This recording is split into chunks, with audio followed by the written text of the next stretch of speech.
May siguradong trabaho at disenteng sweldo. Ang tanong, bakit nga ba ayaw ng Pinoy ang kursong geology? Narito ang report.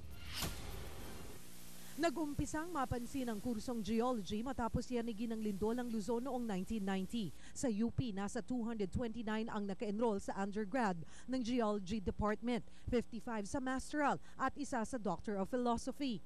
Noong nakaraang taon, 20 lang ang nagtapos ng geology sa UP, kaya't kulang na kulang pa rin ang geologist sa bansa. Uncle ko na nag-work dito, sabi niya i-take ko daw yung geology kasi maganda daw to. Ayoko na ibang sciences. So tingin ko parang geology, more of outdoors, gala-gala kasi ba itong lugar. Kumpara sa nursing at iba pang sikat na kurso, naghihintay ang trabaho sa mga geologist o yung mga nag-aaral sa lupa at bato. Sa Department of Public Works and Highways nga, 13 ang kailangan, pero 3 lang ang nakuha nila. Sa Mines and Geosciences Bureau naman, 6 na po pa ang bakanting pwesto. Sabi ng isang eksperto, walang interes sa mga Pinoy sa science. Mainly ignorance kasi di tinuturo sa high school. Kakaunti rin daw ang gustong magturo nito kaya hindi natututukan ng mga estudyante.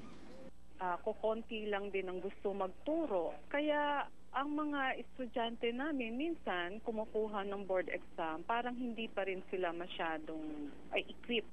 Pero ito pa, ang kakapiranggot na pumasa sa board, kundi sa pribadong kumpanya sa abroad ang diretsyo. Umaabot sa 86 hanggang 90,000 pesos ang sahod ng geologist sa ibang bansa. Dito sa Pilipinas, nasa 24,000 lang ang entry level. Minsan parang nadi-disappoint din naman ako. Kasi nga nawawala na nga tayo ng geologist. Pero parang walang aksyon para mapigilan yung exodus ng mga geologists natin sa ibang bansa. Cheryl Cosim, News 5.